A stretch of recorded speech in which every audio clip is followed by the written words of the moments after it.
humans. Welcome to the M-Word podcast, brought to you by Matt. That's me. And that may have sounded a bit different to you, but don't worry, for Martin Lubbers, he is here and will be joining us shortly. Because today we have a team of 4 from Expedition Limitless, who are going to talk all things that have gone on since conception to the first 2 journeys, and then kind of wrap up with what's on our cards for the future. So, first of all, we've got Phil, Quirk, and Mert. And I guess the first question I'm going to ask you there is, for those of you who don't know, explain kind of how Expedition Limitless came about. Yeah, so it actually came about with a former colleague of mine from the RAF, a guy called Matt Lawson-Clifford, he's kind of the technical lead of the expedition. He's on both expeditions so far, and any that we do in the future, he's the expedition leader. We were working out in North Sweden, working with some what's called UK ISAR, so search and rescue guys from the fire service. And we kind of both talked about, wouldn't it be cool if we could put a charity expedition on, involving businesses from the Isle of Man, involving people that I'd worked with from the Isle of Man, and just trying to run an expedition that added a lot to the community, raised a lot of money, but also was a sustainable business model as well. So that was the origin of it, and it took a little bit of figuring out. I think to begin with, some people thought it might not work. I think maybe I thought it might not work at some points, but then once we got going, as soon as we'd done year 1, we knew we wanted something really cool. And was that first idea then where you're saying, not sure if it'll work, was the idea the first trip to the Arctic, or did that kind of plan take many shapes and forms before coming to that decision? No, we knew we wanted to go to the Arctic first. We knew we wanted to make a big statement. So the expedition was decided way before we launched. I actually remember when I kind of launched it on social media. I did a video when we were training the ISAR guys up in Sweden. So it was winter conditions, and I think it was a really, really cold day. I remember because I had to play a hypothermia victim for the ISAR guys. So I was pretty much in position for like an hour waiting for them to arrive where I would be, and I had all this time to kill. So I thought I'd do the video, but actually it was so cold on the day that I did the video where I announced it that just taking my hand out of my glove, even for a couple of minutes, by the time I put it back in, I couldn't warm it up again for ages. I had to get a hot drink out and then try and wrap my hand around a flask. And that's kind of in that environment, how quickly, the cold can bite pretty fast. Yeah. And how did you then get involved in the project? Yeah, so when Phil and Skiff launched on social media, and we were looking for applications, and I think we reached out to companies, reached out to individuals via social media. I was really interested, but when I looked at the criteria and I spoke to Skiff, who's Phil's business partner, Mark Smith, or Skiff as he's known. Skip knows me very well and knows my background, so military and sporting background sort of did fit the criteria a little bit. Too experienced in sort of outdoors and adventure, which is fine, and I was pretty okay with that. But I really love the idea, the concept of doing an incredible expedition and raising a huge amount of money for a local charity. I loved the whole idea. And I used to do a lot of charity fundraising years ago. I thought it's about time I did something again. So I suggested to the guys that why not help raise some money, and I'll come up with an idea. And the idea I came up with was to swim across the 6 bays of the island in one day in October, when it's bloody freezing cold and windy and horrible conditions. And to cut a long story short, did that, was successful, raised quite a lot of money, over 20 grand, which was a big kickstart to fundraising. Then the guys, as a result of my involvement in that fundraising, and I should say I did it with a friend of mine, Sue, who kind of trained with me, and Sue Powell, and came along for the day to just keep me company. Well, she's a brilliant swimmer herself, and she's done stuff like this before. So between the two of us, actually, Sue raised a big chunk of money as well. And then the guys were heading off to Sweden for the training week. So an important part of going to the Arctic is, as Phil well knows from his experiences, you must prep people for bringing them into a hostile environment like that. So at Matt's farm in Dal in Sweden, quite far up Sweden, winter conditions there are sometimes as tough as you're going to get in the Arctic. So great place to train people, 250-acre farm, perfect conditions. why don't you come along for the training week? And that's kind of how it all started. And on the training week, towards the end, we had one member of the team who dropped out and kind of left a space. And the question was asked, should I go to the Arctic? And I ended up going with the team. And I took on the role of, by accident, really, first aid and human maintenance. And then that's how I got involved. And then obviously now I'm involved. I went to the Yukon, took on the same role, and worked really closely with Phil and with the company I work for, Zurich. We've done a lot to help kind of raise some of the money as well by engaging with the Zurich Foundation, who really kindly have doubled a lot of the donations that were made through Expedition Limitless, which has really helped us to hit our targets. So a combination of me jumping in and helping to kind of run the expeditions, help the fundraising, help with the fundraising ideas, means I'm kind of stuck now in our Expedition Limitless, and working really closely with Phil and Matt and the team, and absolutely love it. I love the fact that I can now give back and try and help raise a lot of money for really worthy charities. Oh, brilliant. I just want to touch on the one of the phrases you said there is that you feel you didn't fit the criteria. What criteria is that? What was the envisaged plan here then? A certain person to get involved, or?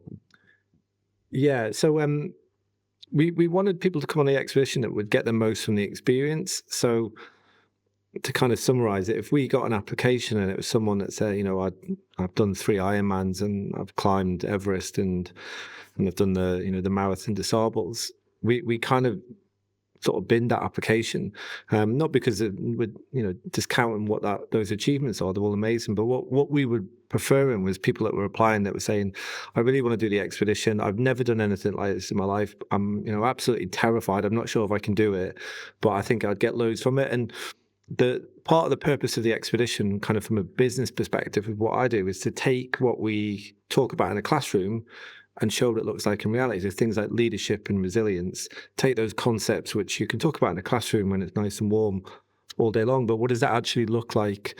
Especially resilience, it was a real interesting sort of area that we wanted to explore. Could we take complete novices? Could we take them to really hostile places like the Arctic and the Yukon? And what if they were given the right support and the right training and the right conditions, what would they perform like in those environments? And the results have been spectacular. So with Mert specifically, because he'd done quite a lot of things and he readily admitted that, he's really, really fit. Anyone that knows Mert knows how fit he is. He'd done quite a lot of adventure stuff. So in the first expedition, we kind of said, look, we'd love to have you on, but why don't we put you on as first reserve? And then we'll see how the team gets on. And then obviously the space came open, Mert jumped in. And to be fair, that was like one of the best decisions ever, because then Mert was such an integral part of the first expedition. And then from there has gone on to leave the sort of team and join myself and Matt and Skiff as part of the organising team. Yeah. And again, you mentioned the keyword there about resilience. Yeah. How have you tried to build that in as a tool for building? I think the wonderful thing about nature is you don't have to build anything in. Nature provides the adversity that you need to reveal resilience. I really believe that resilience isn't a thing that you discover. It's kind of within all of us. But for many people, we live such comfortable lives in this modern world, and that's the prize that we get for modernity, for all of the inventions that we've created. It's led us to a very comfortable existence. But the problem with that is the fact that we're so comfortable creates issues, and it hides that resilience. When you put people into nature, and as long as you give them the right support and the right training, that innate resilience they have within them, it just starts to come to the forefront. And I refer to it like a tide mark. They just develop a new tide mark for what their appetite and what their capability for adversity is. Okay. So thank you. Another question there. Is the vision that you initially had, which spoke about of Expedition Limitless, when you had that original idea, is it where you expected it to be? Better, if I'm honest. Yeah. So. When we raised 65,000 the first year, I thought, that's amazing. And then we that was a 50,000 target, so we smashed through that, and then we doubled it for year 2, and then we've smashed through that.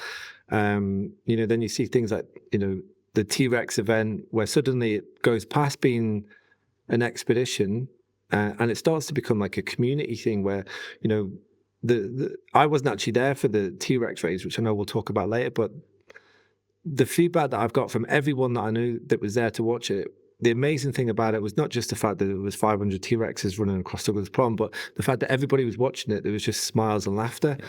And I would never have envisaged Expedition Limitless getting to the point where we had a community event like that.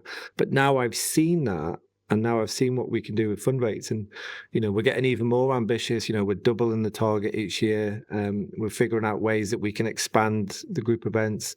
And we're constantly trying to learn the lessons from each year and then apply them the following year to build again.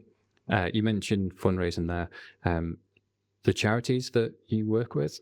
So I listen once charity we look to support in year one.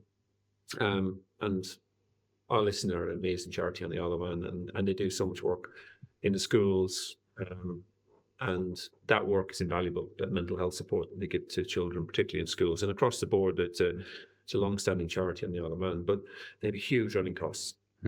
And the money that we raised for them really made a difference, and they were very, very grateful. And that's where Phil's idea is quite unique, is that when you raise money for a charity, say you climb a mountain, there's a cost involved in doing that. And that cost is borne by the person who either is doing the event, or it comes out of the charity fundraising pot. And that means there's less money to go to charity. But Phil's concept and the way they've designed it is that the financial side is over here. So that's covered, the costs of the expedition are covered either through corporates, proxy sponsor, or individual funds their own costs.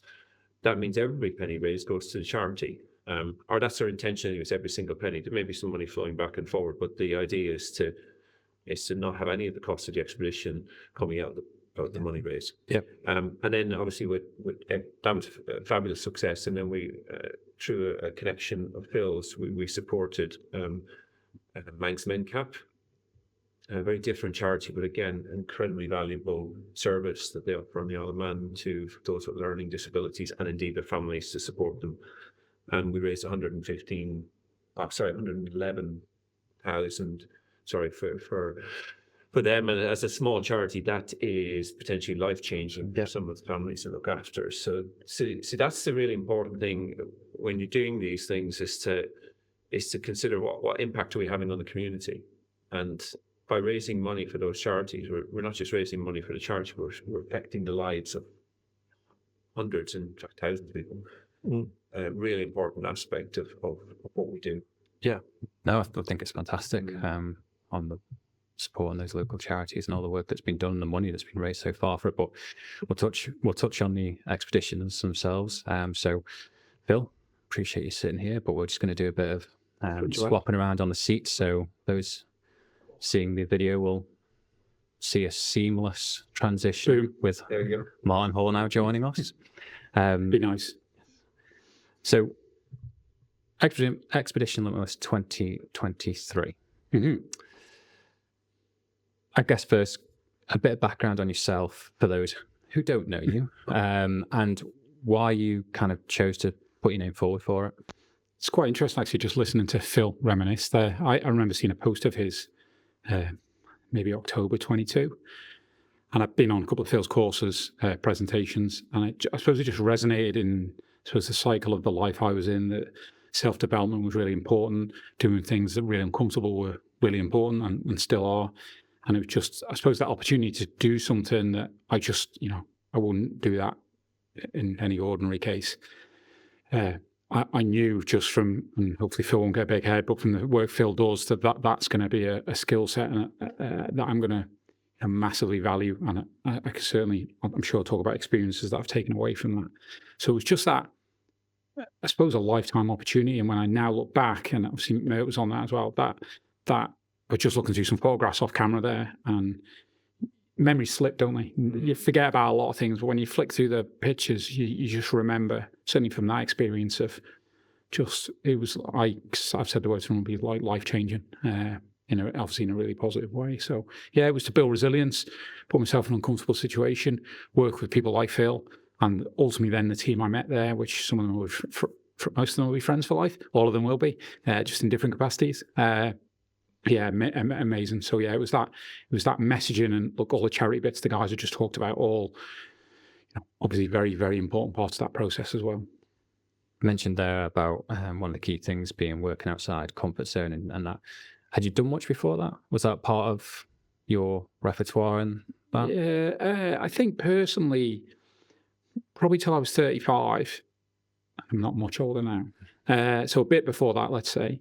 Probably not. I was probably lacking in confidence, a lot of self-doubt, and I started, not consciously, probably subconsciously working on that and kind of realizing my failings, my weaknesses. So a couple of years I've probably been pushing myself. And I'll tell a story. I probably never told Phil this story, but one of Phil's presentations, when I got there, I was like, people never sit at the front. You go to presentations, you never sit at the front. So I was like, I'm just going to sit at the front. It's uncomfortable. Let's go and do it. I remember during or towards the end of the presentation he gave, this was at the Palace, he asked questions, and like me, who I appreciate I sit in front of a camera and do bits of podcasts with yourself, Matt, now, but it's not something I'm remotely comfortable with. But I remember sticking my hand, in my brain going, just ask the question more and just ask the question. I stuck my hand up and asked the question. Because again, it was, for me, being, because all the eyes go on you, don't they? And you're like center of attention suddenly, and it's not my cup of tea, contrary to what people might think. So yeah, moments like that where I kind of realize you kind of got to do that, because then next time I ask the question, I'm not going to hesitate. I'm going to do it. And that resilience line, I talk a lot about that. So we work in the business as well, building that resilience line, because suddenly it's just make it higher and higher and higher. And then the things that used to be really difficult, you don't even flinch. And look at what I take away from it. And that's helped me massively in the last couple of years. Brilliant. Oh, very interesting. I know we kind of spoke about how you got into it, but I guess then my next question will be key stories, interesting stories, the good, the bad. Mainly good, yeah. So many stories. Day one was we did I suppose an accidental social experiment. We lost phone signal after about 45 minutes of I live in the Abisko mountain station, and there was real apprehension. I don't know if Phil we were quite amused by this, but there was real apprehension about people losing phone signal. And what we realized pretty quickly was when you don't have a phone, your phone becomes a camera and a clock, basically. And at night time, people just sat around talking. Yeah.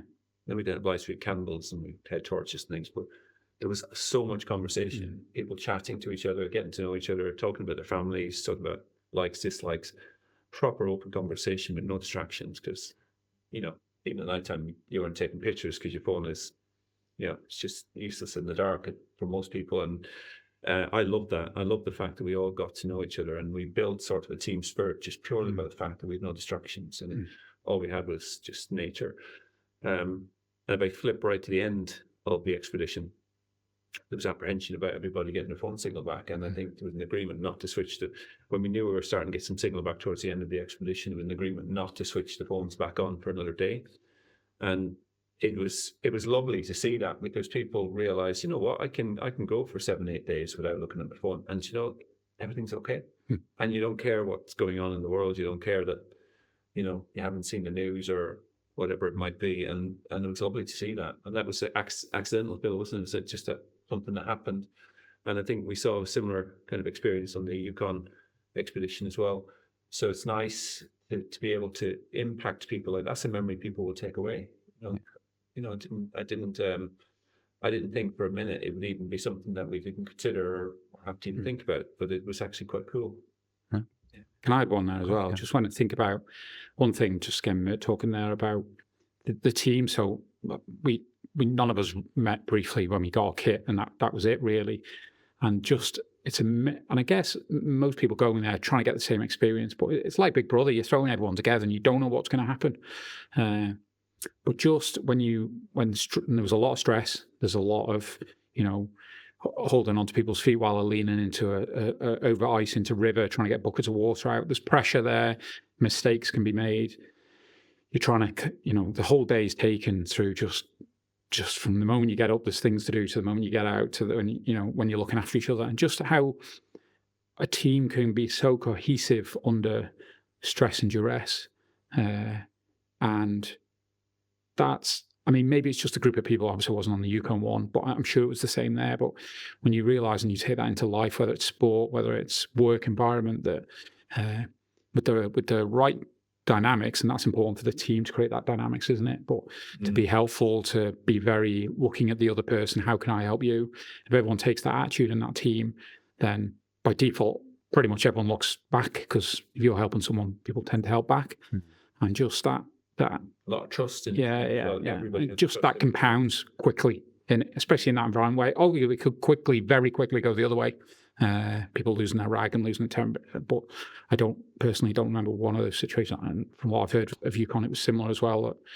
It's weird. I don't know whether Phil has a view on that. Why that bonds so strongly? Maybe it's because you're in a pack and you know. I don't know. Maybe Phil will have some psychological thoughts on that, but it's amazing to see. And you said friends for life, and what I noticed, you bump into an expedition team member on the street, and it's not a shake hands, it's a hug.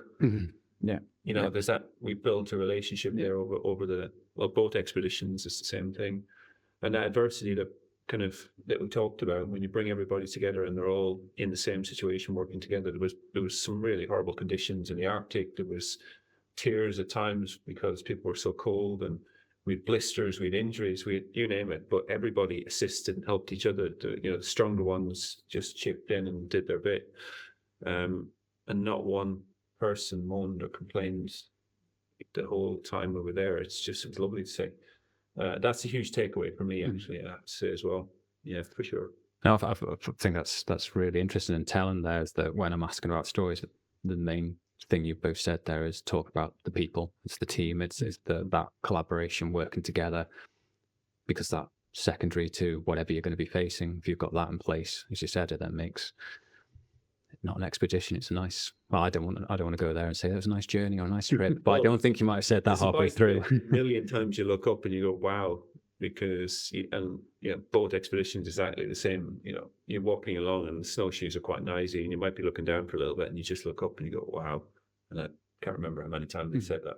It's one of the most beautiful places I've ever been. And so you talk about memories. Yeah, people. Biggest memories are the people you're with. That's life, isn't it, in general? Yeah. And then I guess we finished and coming out of that. Is there anything that you've I know we touched briefly on that, putting yourself out there side of things. Is there anything that you've taken away from that experience that you've now see yourself change or apply from personal or professional side of things? Anything key takeaways you'd highlight? When you pick that up, start with. You go, man. Yeah, I think you're having a bad day. We all have bad days, don't we, occasionally? And it allows you to think back and use that experience to put things into context, into perspective. That no matter how bad. I'll just go back to the training week when everyone jumped into a hole in a frozen river, which Phil has done hundreds of times. But the apprehension of doing that, what could be worse than jumping into a freezing cold river? Minus, I can't remember, it was minus 16, minus 18. It was very cold. The water is obviously almost freezing. Think back how tough that was. Nothing can trump that, really. That adversity, you take that learning with you, and as Phil said, this sort of raising the bar, it's that tide mark of, this isn't so bad. Yeah. Do you? Yeah, same. It's that. I mean, again, Matt, we do podcasts separately. We talk to sports people and business people, and for me, that's the biggest thing I've taken away is and I talk about this personal development journey. I've been consciously on, let's say, for probably 7 years now, and I kind of just injected it with steroids is the best way I can describe it. There, I was doing these things, but that made me realise I've got to continually do things outside my comfort zone, and for me, professionally, then that I believe has massively helped me in the last couple of years in my career and moving on. And we've had challenges in that in regard to putting yourself in uncomfortable situations, doing jobs way outside your comfort level, and the jumping in, it's not as hard as jumping in the ice because it's not quite life or death because you got a rope on you, but psychologically the story goes like Phil made us dig the hole in the ice 5 days before we did it. So it's basically like digging your own grave, and then we go away for 5 days knowing we've got to go and do this. Then the night before we did it, we had to make our own camp out, and I think it was minus 26 that night, and like Baltic cold, and everyone's like sleep deprived. This is impacts, and I'm sure Phil did it on purpose. So you come to this thing sleep deprived, so cold, and you dug it 5 days ago, and we had to redig part of it out, didn't we? Because it had refrozen over. Bear in mind the ice was, probably 1.5 foot, 2 foot frozen. So psychologically, and that's sort of what they do in the army and things like that. It's kind of breaking you down to then make you step up. I guess that's the kind of process. So, again, it's just big resilience builders, big, personal developments, and then just build that. Again, it's repeating about that tide line. Yeah. No, and just finally, I know we kind of touched on it, but just to reconfirm, the end of that expedition, how much did you raise for our listen? 65,000 for our listen. Yeah. Fantastic. Yeah. So, as much as we could probably keep talking and go further into it, conscious of time. So, thank you very much, Martin, on that one. And if we can now bring in Kim. And we'll talk about Expedition Limitless 2024. So this was out on the Yukon in canoes, 750k? 715. 715. Yeah. Apologies. So start to throw you right into the mix there. So again, similar to what I asked from Martin, because I'm interested in where there's any differences or any similarities in what goes on here. Mm-hmm. So if you don't mind, kind of tell us a bit about your background and why you got involved into 2024. So similar to what Martin described as feeling almost like on a self-development journey. I first heard about the expedition just a few months after moving to the Isle of Man. So I'd moved in August 22, and then in March 23, I went to an adventure day to meet people, and Phil was there doing a talk on resilience. We were about to get into some cold water, and he had just described Expedition Limitless, and I was instantly hooked, and I thought, I need to do this. And that was in March 2023, and I was constantly stalking the Facebook page and obsessively liking everything that was posted about it, and I just couldn't wait for the opportunity to apply. And at the time, I was saying yes to everything. I wanted to get involved in things on the island. I wanted to meet new people. And as things progressed, it made me realize how much I did want to push myself into a realm that I've never been in before. I've always been active, always been outdoorsy, but always gone to a bed at the end of the night. I've literally camped one night in my life before I went to the Yukon. So the camping and living outdoors was a huge thing for me to overcome. I say, so similar themes before then. That's trying to put yourself into outside your comfort zone. Yeah. Very much what you were trying to, was a driver for you. Definitely. Yeah. I'd describe it a bit of like an itch that I needed to scratch, and I didn't know what would satisfy that. And when I heard about what Phil was trying to achieve, the building resilience, building teams, supporting the communities in the Isle of Man, it just ticked so many boxes that aligned with my values. And I really thought I could bring something to that and learn a lot about myself from it as well. And how did hearing the guys from Expedition 23 change? Was it still, was in one that you came back and potentially still want to apply? Was that, this is fantastic? Oh yeah, 100. They were, everything that Phil had said in his speech about resilience, he told some stories about his own experiences when he was in the military, what the guys had learned on Expedition Limitless 2023. I want that. I want to feel those things. I want to experience those things, and I want to grow. And the amount of people that I spoke to from the first expedition that described it as life-changing, like Martin's not the only one that described it as life-changing. I was like, I want that as well. I want something that's life-changing too. And I do feel like that, and mainly because of the people.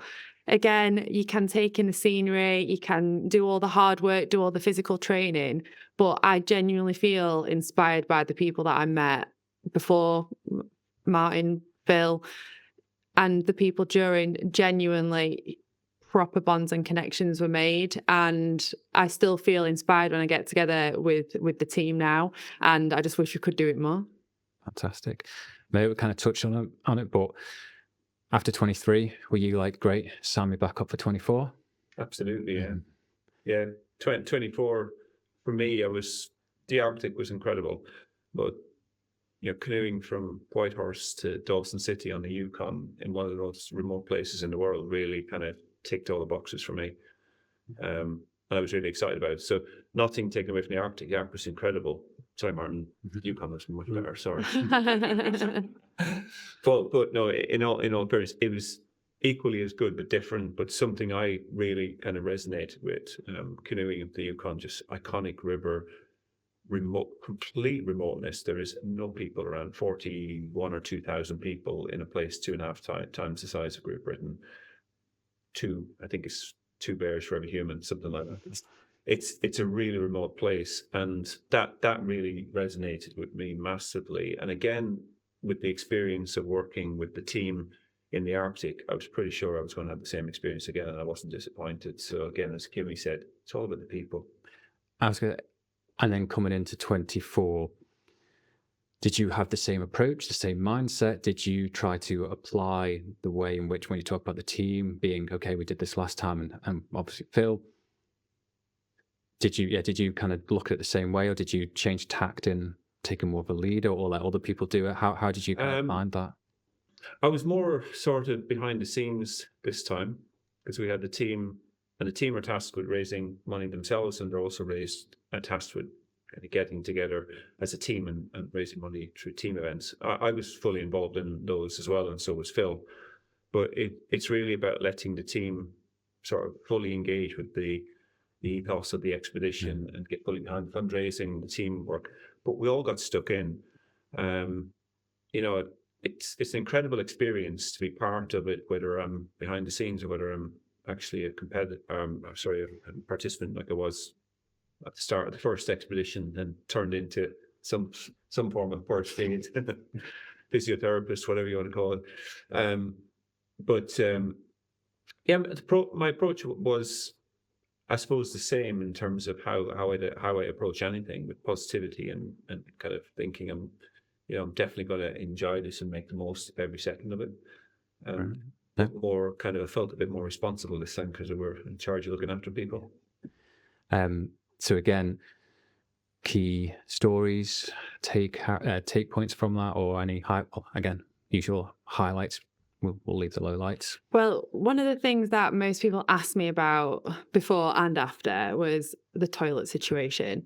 And I was nervous about the toilet situation, having never been so wild whilst needing to go to the toilet.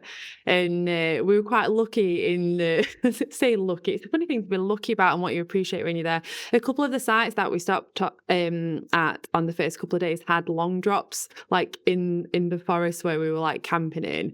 So we're like, oh, amazing. And I think a few of us thought, oh, that's going to be the situation now. Like, it's quite, we're all right. We don't really need to worry about it. And then after a couple of days, there were no long drops. And one of the guys took it upon himself to make it his job to create the toilet facilities on a daily basis. And he got quite creative, quite proud of it. There were ropes hanging from trees. There were toilet paper stands. There was very specific order to how things happened in that hole. Ropes to hang on to. Yeah. When the spade was there, do not enter. And we got very comfortable very quickly speaking about all these things. And when we'd stop at the side of the river for like a break after every couple of hours paddling, everybody just scattered to do whatever they needed to do wherever they needed to do it. So we became firm friends very quickly in that regard. Yeah, we knew a lot about each other very quickly. Fair enough. And any story highlights you want to cover? If I jump all the way to the end and Dawson City, there's probably some stories not to be told, but it was brilliant because the team, we got to Dawson City, which is a really unique place.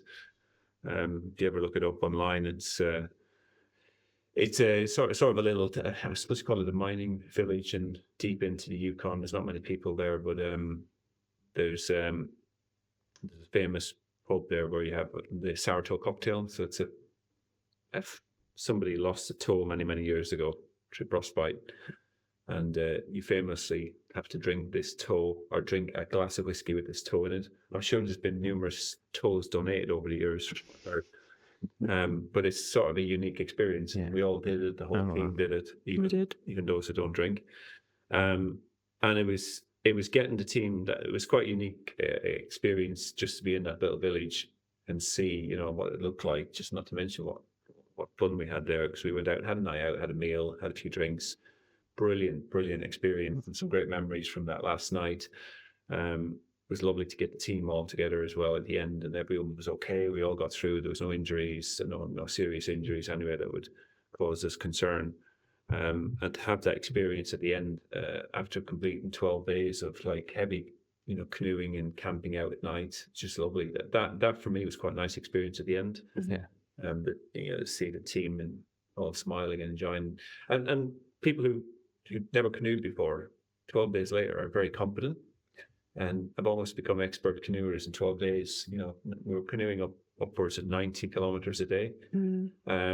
So that is a lot of practice. If you were to learn how to canoe, you probably wouldn't put that many hours in 2 years. So that was lovely to see the team develop and to become comfortable on the water. Yeah. Not even think about it in the last few days. Absolutely nice, well-earned celebration at the end there. And again, coming back to the question there for you, Kim, what would you say you've taken away from that experience and being able to apply to life back home? Yeah, so we talk about resilience a lot, and actually when I did a lot of reflecting actually when I was on the river, and at the end we did some like small like video interviews, and I did one for myself that I've not put anywhere yet, and it's even thinking back to what I said then versus now, you can see how life gets back in the way again. But definitely at the time, and it reminds me even now to go back and remember those feelings and how it was at that time on the river when it was so simple and you didn't really have to worry about the daily stresses of life, was to not worry so much about things and to not be as I'm quite an anxious person at times, and just the fact of just doing things going back to basics and doing one thing at a time and not rushing everywhere and just having jobs to do and being part of that community was really valuable to me. And I think since then it's taught me the value and importance of community, of people, and now I just say yes to those challenging opportunities. I've had a new job since coming back from the Yukon, and I'm always looking for ways to push myself out of my comfort zone and do things that I don't feel comfortable with. And it's again, it's echoing what Martin said, but I find now I'm seeking those opportunities more because I know I can do it. And when other people sometimes look at me with, oh, you did what? When? Why? And I'm just like, oh, now it feels like it was nothing almost. I did that. Yes, we did it. Smashed it. Had a great time doing it. And that just reminds me of how big of a deal it was, what we did. And the fact that we were canoeing 90 kilometers a day and our longest day was around 14 hours on the water. And that sounds crazy, right? Like who does that? But I'm proud that I did that, and I'm proud of the team for doing that. And it's just about reminding ourselves what we actually achieved. Absolutely. And again, on that expedition, how much was raised on that one? £111,000. Yeah, for Manx Men Camp. Yeah, fantastic. Oh, and when people are listening to this, and so if you think about, go back to the Arctic, very hostile environment. You think about the Yukon, again, in a different way, very hostile environment. If you get injured in the middle of the Yukon, you're potentially 200-300 kilometers away from help. So safety and preparation was absolutely critical. And what important thing to say here is the organization of Expedition Limitless goes on for months beforehand. You've got Phil with vast experience in the military, Matt Larson Clifford. We had an experienced canoe instructor with us, Emmy from Scotland. On the Yukon, we had Christina in the Arctic helping there. We've got professionals bringing people away on these expeditions. It's not somewhere you can just jump on a plane and go. You'd probably kill yourself. And that's the beauty of Expedition Limitless. We have people who have the skills, knowledge, and expertise, to bring people away and to have these incredible experiences that they just would not be able to do on their own. And that's one of the other beauties of Expedition Limitless. We have those, people to be able to do this. And it's Phil, I've got Phil to thank for this whole concept really, and for driving it for these last couple of years and making it happen. And it's a real life-changing experience for the people who've done it, but it's hugely impressive what we've achieved for the Isle of Man community as well. Absolutely. Yeah. Talking about concept of ideas, this year we had the T-Rex run. How did that come about? Right, well, let me get this story right. It was a conversation. Usually there's alcohol involved in these conversations, I believe. A conversation between Phil and Martin about T-Rex. What would be funnier than one person dressed as T-Rex? Correct me if I'm wrong, guys. And it was 500. And Martin, if you don't know, brought T-Rex outfit to the Arctic, and in the last few hundred meters, he put it on, and to the amusement of all of you've got these people going out across the Kungsleden route, all in their kit, ready to go on huge expeditions, and then this T-Rex comes walking down the track. And it was very funny, wasn't it? There was people just, what the hell? There was people stopping to take photographs with Martin dressed as a T-Rex, and it was just for a bit of fun at the end of the expedition. But it sort of led on to a conversation about, what would be more funny than one person dressed as T-Rex 500, and the concept and the idea grew between Phil and Martin, and then, why not? Let's do it. Yeah. Let's see, could we have a T-Rex, the largest T-Rex race in 63 million years on Douglas Promenade, setting an unofficial world record, because it costs a bloody fortune to get Guinness World Records over. And if you listen to it, guys, should be ashamed of yourself for how much you charge. Well, it's an unofficial world record, and we thought it'd be a really unique event for the Isle of Man. And it was a huge success, and really, it was such a community, as Phil said, it's a huge community event, because not only did we have 500 people racing down Douglas Prom, we had hundreds, if not thousands of people come out to watch it. And we had T-Rexes in Marks and Spencer's, in Costa Coffee, all over Douglas, walking there. I think that's why people just come out in the prom to see what the hell's going on. We caused a massive traffic jam in Douglas Prom because we had all the T-Rexes crossing the road for the start of the race, and the cars couldn't get past. It was just brilliant, the whole concept and idea, thanks to these guys.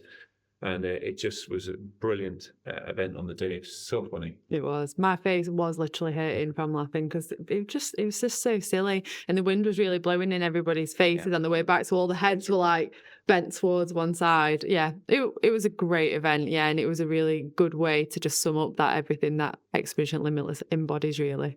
I mean, and again, that community spirit, with so many sign-ups and so many people down there just enjoying themselves, and again, ultimately helping with your fundraising goals and achievements, which is, whether I ask the question to you on the spot, what, an annual thing? Yes, we're already thinking about how do we do it much bigger and better so watch this space. We're already starting the planning for Expedition Limitless 26, and this is part of it as well. But something we didn't mention, actually, part of Expedition Limitless as well is to raise the profile of the charity that we're supporting. And if we look at Manx Mencap, a relatively unknown charity on the Isle of Man, they do fantastic work. T-Rex was by far the biggest event ever in terms of their publicity of the charity and what they do. They were blown away by the fact that we went from being a little known charity to everybody who, was either following or in any way involved with Expedition Limitless suddenly knew who Manx Mencap were. Yeah. And they were blown away by that. So raising the profile of the charity leaves a bit of a legacy for them, so that potentially they have more people donating in the future. And they're even making changes themselves to how they run their charity as a result of the work that we've done with them this year. So it's brilliant. That's fantastic. So if you wouldn't mind, Kim, thank you very much for listening to your stories and everything that's gone on. If I can bring Phil back in. And I guess talked about the start, to very successful expedition so far. What's the future hold? Well, the next expedition will go to the Arctic. That is the plan, is to go back there. I'd like to do a desert one, actually. I was looking at this over the weekend somehow. I just kind of was chilling out on Sunday, and I was looking at the Sahara and just wondering if there's something we can do there. And the one place that I would dearly love to do an expedition, I'm not sure whether it's feasible, is a jungle environment, just because there's pretty much everything wants to bite you and eat you in the jungle. And then I suppose there's an option of a mountain, but then it's trying to find the right mountain that's achievable, that presents the right challenges. What we found with fundraising is you kind of really want to do it in a place where you don't need to explain what it is and what the challenges are. And I think there are only a few places like that. I think if you say Mount Everest, everyone knows what that is. But if you say like Mount Aconcagua, most people wouldn't know where that is, even though it's the highest non-technical walkable peak in the world. So it's trying to find the right expedition that presents the right level of challenge. And you can't really beat Arctic environments for that. It's such a wonderful place. And if you just say to someone you're going on an Arctic expedition, they know immediately what challenges that go with that. And then the team as well, when they come back, they get to update their LinkedIn as Arctic explorers.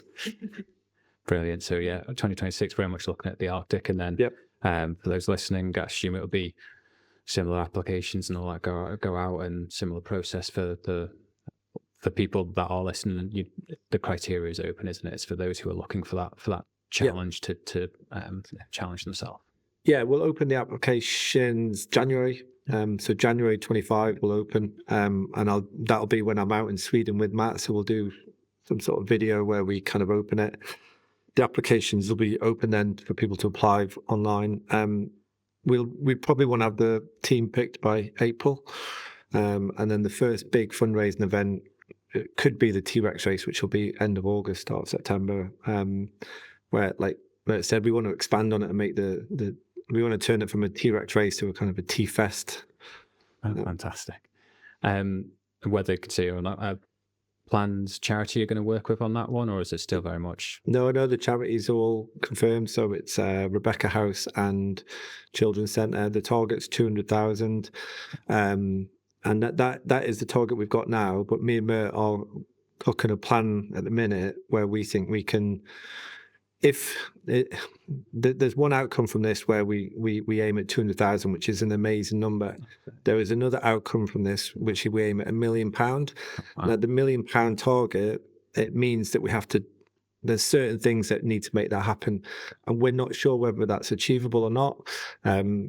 We've been very ambitious so far. We've doubled it every year, and you're going to run out of runway at some point. But for me, I just think we just keep going, just make the challenge as big as possible, and if we can, we don't want to say too much, but if we can recruit someone onto the expedition that can give us the profile reach, we think we could do £1 million in one expedition, which would be mind blowing. Yeah, perfect. So final question then, I guess, when you look at when we first started here talking, with your initial chat with Matt, to where you are now, you proud of what you've been able to achieve? I'm incredibly proud of the team. Like it's where the fundraising is amazing, and it's absolutely, it truly is humbling to see the effect it has with the charity. Definitely with ILS in year one, but even more so with Manx Mencap, because they're a smaller charity. It was really humbling how grateful they were. They would make cards for us before we went away, from members of the community. Obviously, I have a friend, Lucy, and her young lad Charlie, was probably the reason why we did the expedition. If I'm honest, it was me knowing Lucy and knowing about Charlie that we kind of decided to go with Manx Mencap. So that is amazing, and it, like I say, the only way I can describe it is humbling. But the bit that gives me the most pride is the team, and the way the team come together. Mert's a very humble guy himself, very modest guy, but that T-Rex event, Mert absolutely pulled that out of the bag. It wasn't quite working for whatever reason. We weren't really getting the people signing up for it. It was starting to look a little bit like it might not work. So only 5 or 6 weeks. Mert gets involved, throws his absolute full tornado weight behind it, and then suddenly the whole thing starts to come together. And what I'll do is I'll special mention as well for Leanne and Great Minds Marketing, who very kindly helped us with the marketing for the T-Rex event, no charge because it was for charity. And it was a combination of Leanne and the marketing girls and them doing their kind of witchcraft, and then Mert just his sheer determinedness to make it happen. So you just see pockets of that throughout both teams. It's amazing. Brilliant. I think that's a very good. Yeah, I keep having to remind Phil over and over again what he's achieved, because talking about humble, he just carries on day to day, does all the crazy things that he does, helps hundreds of people, sometimes for no gain himself. Not that he's looking for gain, but he helps so many people. And if you look back and just take a step back and step outside of this and look at what he's achieved through Expedition Limitless and how many lives it's changed and how many people it's changed within the teams that have competed as well and given them life-changing experience, I think that he should be more than proud. It's, all credit to you, Phil, because, it's been life-changing for me in so many ways as well to get involved in this. So, massive thank you for that. No, thank you very well. Thank you very much for Phil, Kim, and Martin for coming in, sharing your stories from the start to the expeditions, and I'm looking forward to hearing about the Expedition 2026. I'm sure we'll have you in to go through it all. So, thank you very much. Thank you, Matt. And it's word out from Matt. Amazing. Thank you.